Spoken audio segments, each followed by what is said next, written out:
investment in stressed and distressed assets in India have come of age over the last 5 years. The Insolvency and Bankruptcy Code (IBC) introduced in 2016 has matured as a regulatory framework for resolving creditor situations. Banks and financial institutions are looking to sell non-performing assets at attractive discounts to investors to release capital.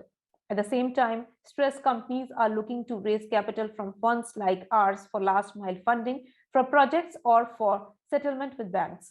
To elaborate this further, we have a panel discussion on distressed assets investment opportunities. I would like to invite Mr. Manish Agarwal, Partner, Head, Energy and Infrastructure M&A Special Situations Group, KPMG India, to moderate the discussion. It's my pleasure to invite our co-panelist, Eshwar Karra, Chief Executive Officer, Kotak Special Situations Fund, Kotak Investment Advisors Limited. Akash Suri, Country Head, Stressed Asset Management, Yes Bank. Welcome everyone. Over to you, Mr. Agarwal.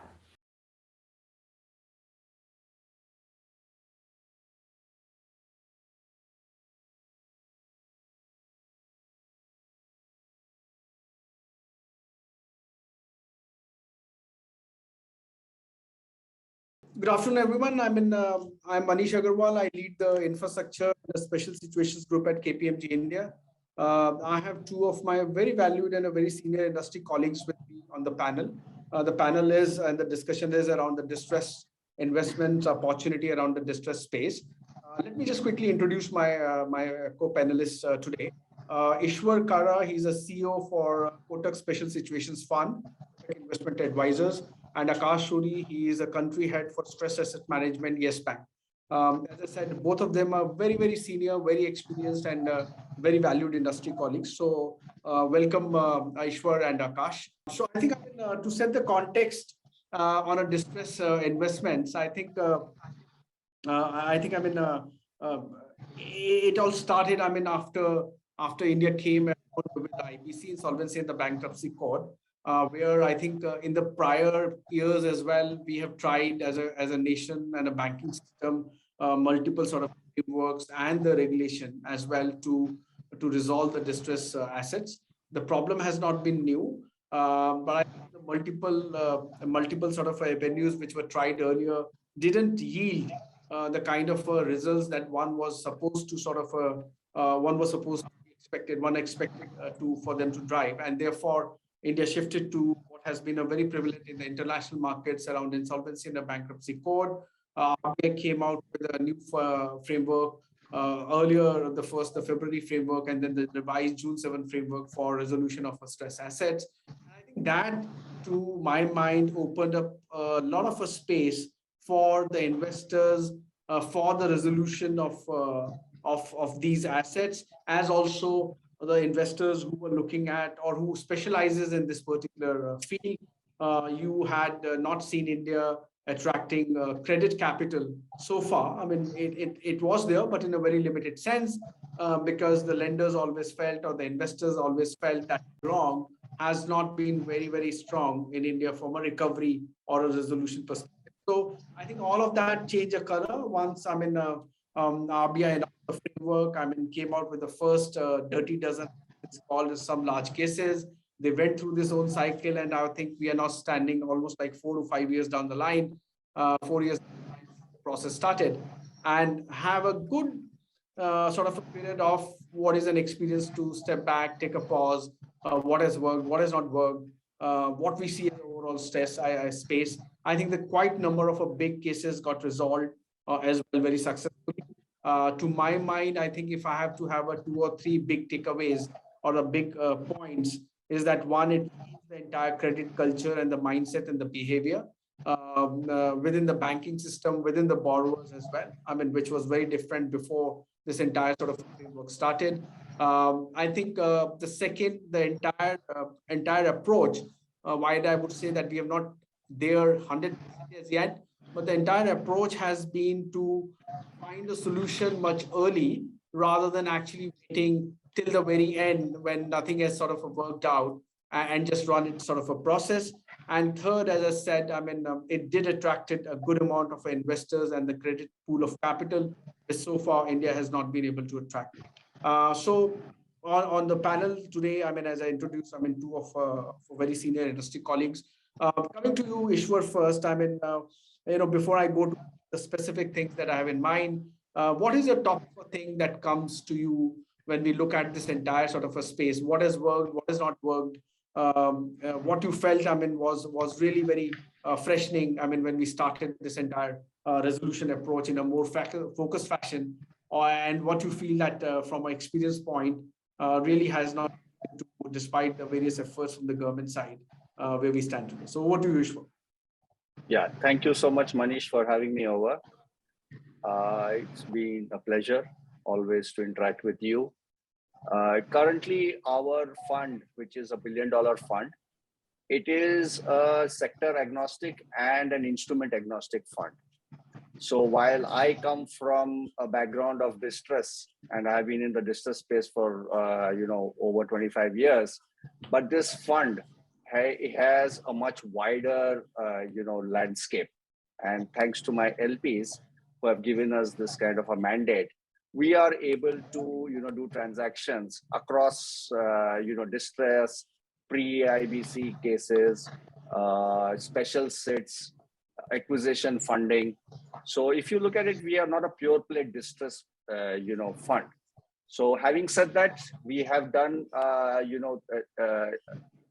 close to 50% of our transactions which would qualify to be in the so-called distressed space. Two of them were bilateral settlements. The other was on the IBC platform.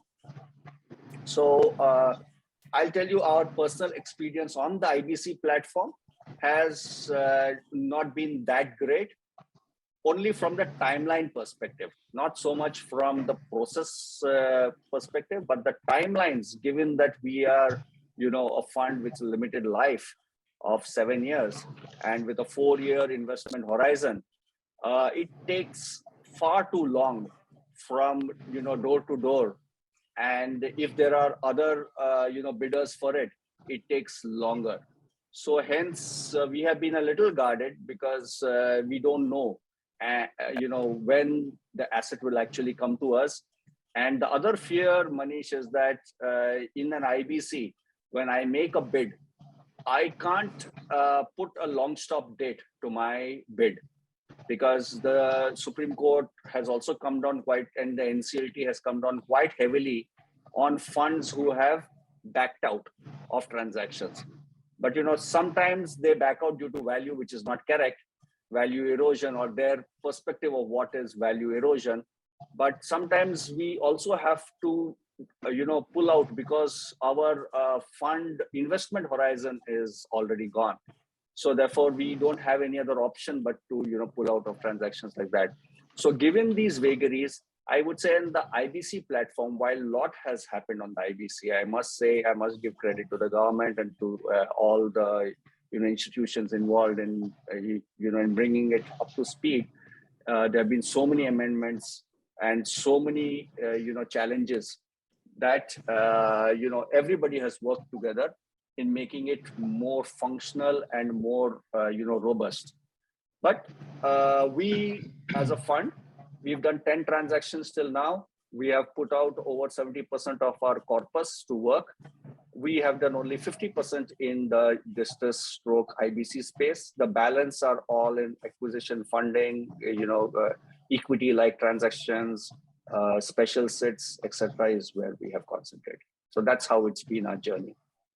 Thanks, Eshwar. Akash, I mean, just your sort of what comes to your mind, I mean, when you reflect, step back and see what has worked, what has not worked, how do you see, I mean, sort of a banking system actually getting an advantage, to what extent, and maybe a little bit about, I mean, given your sort of a background and the experience, IBC as well as, I mean, out IBC as well.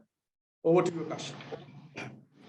Thanks, Manish. Thanks for having me. And I think so my views are also fairly similar, right? Which both you and Eshwar have shared. I think so while the overall landscape on the distress got initiated with the AQR, but the real landmark turning point was IBC code coming in place, right? And I think, say, amongst many things that it may not have done, one thing is very clear, that the credit culture in the country, say, has changed forever, right? And I think that is the biggest, say, positive, which is almost irreversible. So that in itself is, say, a great thing that we've say, taken out of this.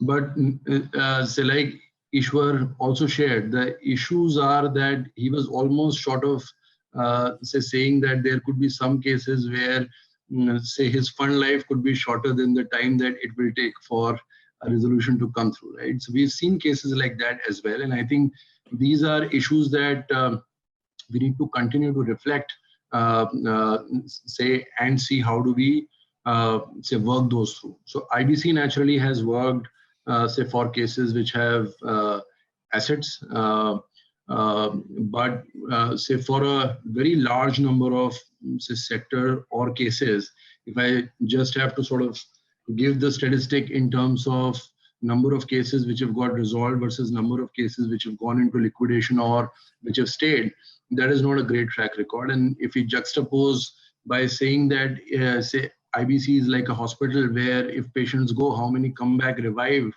and how many stay there, say, it's not a great number, right? And I think the problem is that IBC does expect, say, sort of one size fit all, say, solution, right? So particularly for service companies, for, say, companies like real estate, right, or EPC companies which don't have much assets, right, the resolution track record has been not so good. And say, the initial thoughts which have come on the pre-pack, right? So while we have all the history which is there with us, it's not easy for us to solve the delay in the timeline which is there in NCLT, right? That was not solved in case of earlier resolutions, whether it was SICA, whether it was, say, SURFACE, or against all expectation, that continued to be a, say, sore point, right? And I think for a very large number of, say, companies, the solution is with regard to say, timely decision making, say, coming through, so that assets can be revived. And in that context, say, pre-pack, say, which is, say, come forward, but it has a very limited application as of now. We are hopeful that so that gets extended to a, say, larger variety. Naturally, say, for funds, say, who are looking at opportunity to put money, say, they could sort of take all of this into account and pick and choose. But say, for a bank like ours, say, which has to deal with the assets as they are, I think we need to continue to extrapolate with more and more, say, resolution forms, and not really stop with something that we have. So, so the time is right at this point in time to sort of say, look at some of these aspects, so particularly in the background of say, COVID as well, right? Because there are, say, certain sectors which say, there is no clear resolution sort of, say, roadmap for them to get secured if something like pre-pack is not there. So that's the thought process. And Akash, I mean, you made good points, and I think what Eshwar was alluding to. I mean, the entire change was a change in the credit culture and the entire behavioral part of it. I thought I was supposed to be more like a tool where you have exhausted most of the options, or let's say the borrower is not very cooperative, and that's how you want to sort of use that recourse. Whereas was that as the mindset and the behavioral change happens, both the bankers and the borrowers, fully knowing well that once the recourse lies now, they will be actually coming on the table to resolve the things and the situation much earlier before it hits the IBC. So I think that my question to you is that what, as in a banking sector experience, how do you see that the framework outside IBC has really been? Is it really helped, or is it still like a bank's see it as a balance sheet management where they get the price rather than a restructuring resolution in the timely sort of fashion? And then IBC becomes a tool like, okay, because it is a quasi-judicial process, Nobody will question what happened as a pricing there.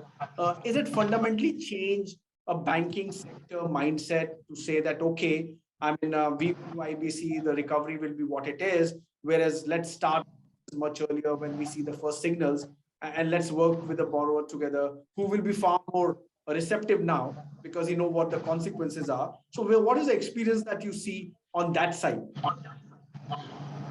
No, I think the experience has been exactly like you said. I think to begin with, say when IBC came in play, is say from a regulatory say, perspective, and all directions sort of led that this is going to be say one-stop say resolution, right? And there was almost say sort of a force to try and put everything into IBC. Having gone through that process, there is both course correction, say, and reflection, which is there for the bankers. And so, like you rightly said, there is also say reflection that the promoters have put in place, right? Because they now recognize that if there is no solution which comes through, then say IBC continues to be a possibility. And that has led to sort of say this push where both the debtor creditor sort of come on table to try and find a solution. And I think it is very clear that if there is viability in the business and a restructuring can be say done, say the value maximization more often than not will happen in those cases. So right now the way things stand is that IBC generally speaking would be a tool where say you don't see that a resolution can come through the promoter, or in very select cases where there are inherent advantages because say if there are larger say consortiums and there are multiple stakeholders, if the decision making becomes too difficult, then in some of those cases IBC could be say the best solution. But say in normal situation, the first port of the call naturally will be to try and see how do you say work out and maximize the recovery. Eshwar, I mean, I mean, in one of the earlier forums, I remember about 2.5 years back when we were on the panel, and this process evolving a little bit more. I mean, we had this discussion around the entire risk-return sort of a framework, right? Where the banks always the returns that a credit fund, and I'm not calling just as a distress fund, but a credit fund, some of these situations would expect actually is much higher, and therefore the pricing cut, they are not very competitive. On the other hand, from a funds like yourself perspective, you're walking into a situation which I think the banking system has exhausted pretty much all the avenues to sort of a restructure and getting it back on the track. You are taking a view whether from that point onwards, in many of these cases, EBITDA was either negligible or negative, and it will turn it around. So it's not an easy effort, and therefore the return has to be commensurate with the risk you're taking. Now, having 2-3 years down the line, do you think that sort of a bridge, do you see have a sort of a little bit met, or it is still existing pretty much what it was earlier? I think on that valuation front, I think the expectations have always been unfair, because where the banks have always pegged the valuation for an asset is not on the basis of what was the EBITDA being generated currently. They were factoring in what is the capacity of that asset, what is the potential EBITDA that it can generate, after I put in money and do a OTS or a restructuring with them, and then in most cases, most certainly put in additional working capital to ramp up operations, and then in a 2-year or 3-year time frame, get an EBITDA and a multiple which is benchmarked with the best in the industry. Now, and then discount that cash flow right now and give them the payment upfront. Now you see where I'm getting at, right? If I were to do that, would I not be better off just going and buying the best in class equity of that company in that industry, right? If that was my call, why would I do so much of heavy lifting and hard work to get to that position? So there has always been this disconnect, because as a fund, you always tend to value companies based on current cash flows, and maybe some extra because of the latent slack in capacity, etc. Also, we must realize that when a company gets into this situation, it loses a lot of market credibility, and it's not so easy to ramp up and come back into the market because the customers are wary. So that is a serious credibility gap that we need to rebuild, and that takes time. It's not going to happen overnight. Just because you were at one point of time in the top 5 players, and today, because of whatever reason, you're facing challenges, and I just put in money, everything can't be solved with just money alone. Building a relationship with your customers and bringing them back takes time.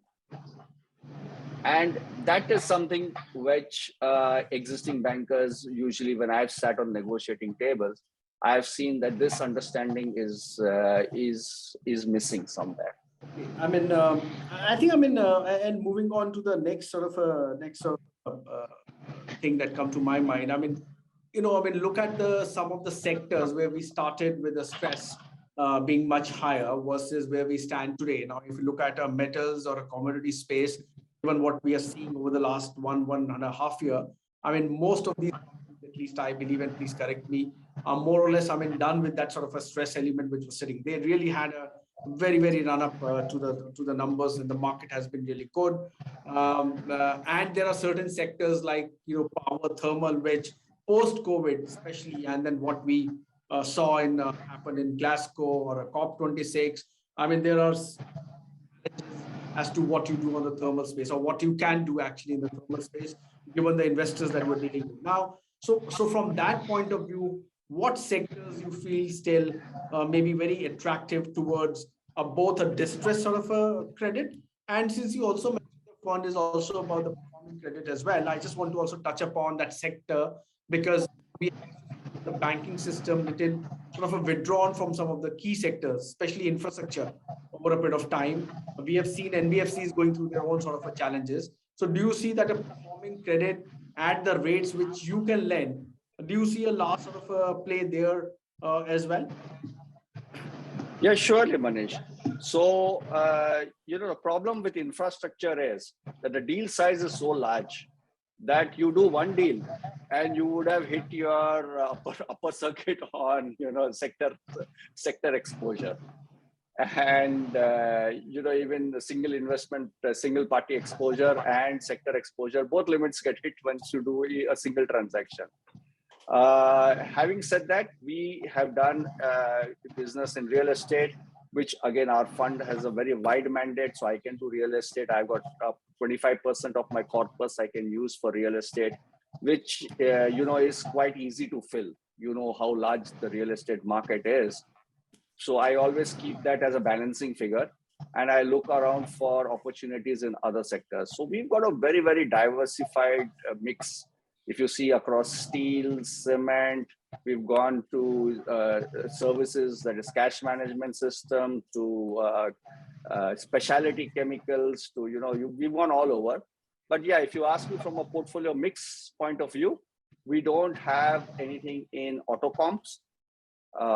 We have something in logistics, but we don't have anything in auto comps, which we are looking at. We don't have anything in pharma.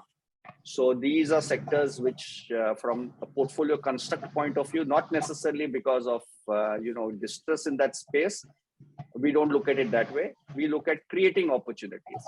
So we are looking to build our portfolio. We don't have anything in financial services for that matter. It's an industry which we understand. At least I'm supposed to understand that industry. Sure. Yeah, but we don't have anything in financial services itself. So we are looking at those sectors to balance our portfolio. Coming to returns, I think the current trend seems to be growth capital rather than solving for any situation, a stress situation, etc. Most companies have come out of their issues post-COVID. They're back to their pre-COVID levels. and they need growth funding. Now, growth funding from traditional sources like banks, etc., is a little slow. So that's when they want to expand, and because of certain industries within China are facing their own challenges, the domestic industry seems to have picked up in a very, very big way, and there is so much of demand. There is so much of demand right now that they all need to go for capacity expansion. So we are trying to solve for that. And hence the construct under which we are coming in is quasi equity debt with convertibles, etc., so that the burden of our cost structure is not felt so much on the opco, but at the same time I could get my returns through the equity upside. Equity upside. Okay. And that's I think auto comms you mentioned is also something which intrigued me a lot. I thought, a post-COVID, probably that is one space, given what was happening in autos, even pre-COVID, auto as a sector, and then especially post-COVID, I thought there will be a good stress points and you will see a number of opportunities coming from that sector. And actually it didn't happen. That really was very surprising. Akash, from a banking system, and Eshwar touched it a little bit, and I also felt that credit offtake has been a little sort of a slow. And then obviously after the sort of a focus on the resolution of some of these large exposures, given what the government has done now, National ARC has come into picture. There has been a resolution of some of the large cases as well. We are coming back to sort of a pre-COVID numbers, more or less. How do you see the credit sort of picking up from a banking sector as a whole? Do you think, the credit is actually picking up in real terms, or it is again, a very cautious? Bankers have become very cautious after what they went through the cycle. And sectors, do you see, is something that actually the credit has really picked up in real terms? I think credit offtake will justifiably take some time, right? For both the reasons, right? So while the resilience which we can see in terms of the rebound, right, post COVID is very strong, and that is the most heartening thing. But we are still not absolutely out of that, right? And I think so because of that, a little bit of prudence is required. Second, naturally the capacity utilization, so on and so forth, is still not there. So right now, if you look at the corporate balance sheet, the focus is on deleveraging, particularly in some sectors where there have been windfall gains. So new credit formation will take some time. Second aspect, which naturally is playing out, is also more than just the credit growth, the balance of the credit growth, right, which is between wholesale and retail. Right? There is a little bit of crowding out, which is there on the retail side, right? I think which also, at least I believe, course correction will be there, because it is not very sustainable to say that everybody wants to fund mortgages, but nobody wants to fund project, right? Everybody wants to fund vehicle finance, but nobody wants to fund road finance, right? So that is not sustainable. And I think so for these genuine reasons, credit growth could take some time. But I think more important is how do we see actually a balanced growth? Because end of the day, this is all very intertwined, right? One cannot do without other. Sure. And Akash, if you look at, let's say, again, just coming on a resolution of a distress sort of a space, right? With whatever the government has done, if you look at in the different buckets, they have come out with a framework outside IBC. They did this one-time restructuring, which was more focused on the COVID sort of angle, and this now formation of a national asset reconstruction company where this transfer, and this is a more focused approach to really resolve. Do you think, there is anything else which is missing at the larger strategic intervention, not at a transaction level? I will come to that later. Which the government, RBI needs to do or to act upon for actually accelerating the pace of a resolution of some of the large stress assets, because the numbers are still high. India has a little typical sort of a challenge as a large consolidated cases are out. And today, while the numbers are large of still the stress or NPAs, but they are very, very sort of a small ticket size to medium ticket size as well. So do you think, I mean, there is any strategy level intervention or a policy level intervention which can help address a larger sort of a resolution approach, or we are fine and it is more a transaction or a tactical levels changes that we will need in IBC or outside IBC?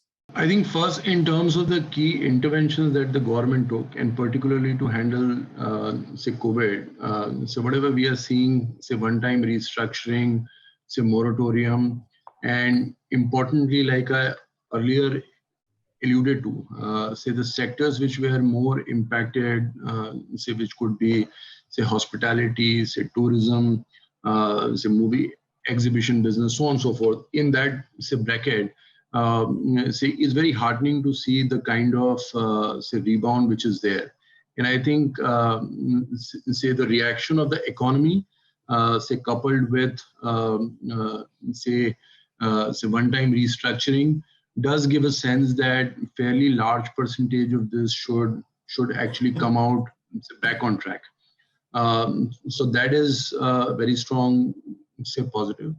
There are requirements to sort of continuously look at, say, frameworks, say, to enhance the resolution process. One which we earlier talked about, which is extension of the pre-pack,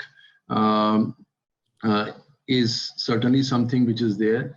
I also think that the say recent recommendations on the ARC front are fairly say wide, right? And I think say if we look at it in totality, say whether that gets applicable to the national bad bank or to the existing ecosystem, fundamentally the change in sort of expectation is for ARCs to move from say purely say focusing on the recovery to resolution. And I think amongst all the changes, two important ones is that recommendation that say formation of a AIF under the aegis of ARC, right? So that ARCs also then have say capability to infuse say money for the turnaround. That I think is very important. Second, say the aspect which says that ARCs going forward can also be the resolution applicant under IBC process.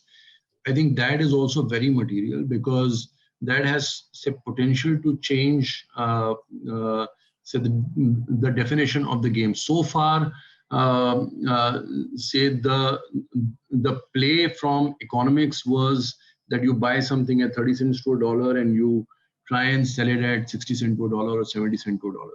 Once the ARC with all the know-how about the company also has the capability to actually buy it in a transparent manner, I think the opportunity can get say multiplied, because then you can actually move from 30 to 70 and then actually ride the growth of the company as well, right? And which is where you make the say multiplier. If you look back in history, there will be enough examples of company which have moved from D rating to AA rating post successful restructuring.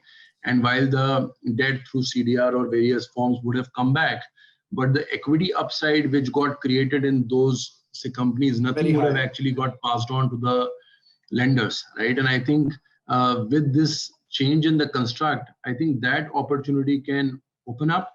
And if these say get say crystallized, it also addresses to some extent the earlier question that you asked, say with regard to risk return, right? So while say it's healthy to have say disconnect between buyer and seller, the only sustainable way to correct it is to have more and more say capital to come in, right? And that will automatically sort of narrow the bid ask. And say these guidelines, say in my view, have the potential to sort of attract more capital on the resolution side. There are more which can be done. So for example, so particularly on the real estate side, so there is no good framework right now because IBC also solves for the debt of the company, but real estate generally is resolution of the project. So if there is 3 projects which are very independent, say sitting on one balance sheet, there are no effective mechanisms right now to sort of segregate the asset and liability of one project and solve it. So I think these are, say, some issues which will continue to be there, and so we will have to sort of look, see how to get the best frameworks to address this. Very valid points, Akash. Eshwar, I mean, two things. I mean, Akash touched upon the pre-pack, his sort of a view. One is, I mean, what is your sort of a view on the pre-packs? I mean, while obviously everyone's been talking of a pre-packs, but it obviously brings a very fundamental construct change, lender-driven sort of a process to a borrower-driven process. So what is your sort of a perspective on that? Second, so far, and we have a good 3 to 4 years of a history, and you mentioned about your LPs and the funds you have already deployed about 70% of the corpus. You mentioned, how are the investors globally who are sitting and looking at the Indian market, how they perceive what has happened in the. Obviously, there are challenges that we talked about, whether in the IBC or outside IBC. What is their overall sort of a take? I mean, today, if you suppose go for a further fundraise after you deploy the capital, how the investors or your LPs reaction would be? So 2 questions. Sure. So first of all, coming to the IBC and the pre-pack, I think the IBC, quite rightly, when it came out, the pre-pack was not introduced. Even if you look at mature economies like the US or the UK, etc., they never introduced pre-packs earlier. First, they wanted the law to settle down. There have been a series of amendments we have learned as we have gone along, and all the amendments have been implemented. Now it's fairly mature. I think this is the right time when a pre-pack has to get introduced.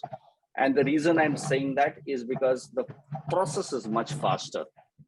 The process is much faster, and you can preserve value by doing what in any case you will finally settle down with. I was speaking to somebody, and in an IBC situation where a plan was given, it has taken 4 years, and the plan, the company has just was mentioning that 4 years back, the same plan was given to the lenders, and this could have been implemented then. So, the value erosion which has happened due to the lapse of time, it could have been saved. So my view is that pre-pack should come in sooner rather than later. The time is ripe right now, and there should be protection and sanctity to the process. I know that the courts have ruled that maximization of value is the key, and COC's commercial wisdom is paramount. The second one I'm fully in conformity with, but extend that logic and give the powers to the COC in a pre-pack situation itself, and ensure that the process is adhered to. And once you have closed that process, give everyone, and I'm sure because it is for their own interest, that they will maximize value. So why are we saying that? Just because there is no conflict, in my view, between adhering to process and maximization of value. It just throws so much more, doubt in the process. And mind you, the global investors, LPs, you asked me, they are watching, and they don't like to be part of a process where you could always be outbid at the last minute. And there have been instances where the plans have been replicated, and the exact plan has been put in by somebody else, albeit with a marginal 1% additional amount that clear guy gave. So we have to respect the process, and that I feel that in a pre-pack situation you would be able to do that, coupled with the COC's commercial wisdom. The second change that I would like to bring in is, I think 29A has lived its life. I think there was a purpose when it came. It has solved its purpose. Today, I think there is no need to have a 29A, because the companies which are going into the IBC right now are smaller companies. If you do not allow the promoter to come and bring in and give a plan, you will send all those companies into liquidation. So that's my second suggestion on the IBC. And your third point was that how are the LPs looking at the current situation? Well, my LPs to start with were very worried, to be honest, at the end of the first 18 months, where I had done no investments at all. And they were concerned that they had given us $1 billion and we had not yet disbursed any money. Currently, they're quite happy, thankfully, because in the last year itself, we have done 8 transactions. We've deployed over 70% of our corpus, 70 to 75% of our corpus. And I think if everything goes right, we should be able to deploy our entire capital by probably coming March or June, well within the time frame that they have given. So they are looking at India, and they all understand, mind you, they understand the value of local players in India. India is a very complex market, and some people have tried to come in on their own. But I think now the global LPs have understood that you need local managers. But capital is available, definitely available. I think, thanks for that perspective. And Eshwar, you reminded me of a point which is my favorite subject. And I thought I will close the session, but let's pick that up. And sort of from my perspective, I will share, and I will go to Akash as well. This 29A, I also feel exactly the same, that it was done with a particular purpose. It lived over that purpose very well. It demonstrated that purpose very well. And I think given the fact that the kind of cases that we are dealing with now, the concentration of cases and the spread of cases and the sectors which they are in, I also have a personal view that we can actually build more sort of caveats and the safeguards to cater to that point that, okay, you are giving back a company to the promoter for whom you have actually taken a haircut. There are better ways to deal with that economics part of it, as to how the bankers get their money back, how the promoters don't make a supernormal returns, etc. But the 29A has outlived the utility. But I think as a banker, what is your sort of a view on the 29A? No, I think I fully resonate with that view, because it's like Eshwar mentioned, with anything that we do, right, we have to look at the balance, right? It was done with some purpose, but the fundamental problem was that except for the top 5, 6, 10 companies, right? And if you look at potential bidders, that list is also not very long. When we go down in the value chain, it's very difficult to expect that depth in the market is not there, right? And that is, in my view, one of the key reasons why so many companies which actually could have been saved went into liquidation. So and to come back, if prepack gets extrapolated, it naturally means that 29A with the checks and balances like Swiss challenge, so on and so forth, has to go out, right? So with every modification, we have to just be worried about the misuse, right? But for achieving the larger purpose that in a normal economic cycle, if there are certain companies which are having a problem, right, there has to be ways and means to bring them back. In our country, creating companies is not that easy, right? And that's why their viability don't go away that quickly. And putting so many companies in liquidation is a national loss. Thanks, Akash. I may add over here, Manish. Please. I have a larger issue on this 29A. The reason is twofold. One, it's lived its utility. Second is it's sending all these companies into liquidation. And thirdly, most importantly, is that it kills entrepreneurship. So entrepreneurs are not born every day. It's not so easy. Very valid, right? Very well articulated. Very well articulated. You and I would have been somewhere else, starting companies, right? There's a reason why we've not done it, because we are not entrepreneurs, right? Very well said. I mean, you, me, and Akash can't probably start the companies, and we are all professionals. Very valid point. Yeah, I think this entire so what are you? So with 29A, with one paintbrush, you have permanently damaged that poor guy's credibility forever. I'm not saying that all of them are innocent. I've dealt with many of them in my life, but you put the guilty behind bars if there's a criminal offense, if there's siphoning out of some fraud is there. But you must have room, and you must have tolerance to look to encourage failure, because from that failure only comes success for an entrepreneur. There is no entrepreneur in the world, you take any big guy who has started and in his first venture he has been successful. You take the history of business and you will just kill entrepreneurship, because people will be scared, because they will be tarnished for life. The credibility will be damaged, and that's not good for a nation. And that's my more serious issue. Oh, very well articulated. Very well articulated. I think, I mean, we have come to the sort of end of session. Thanks again.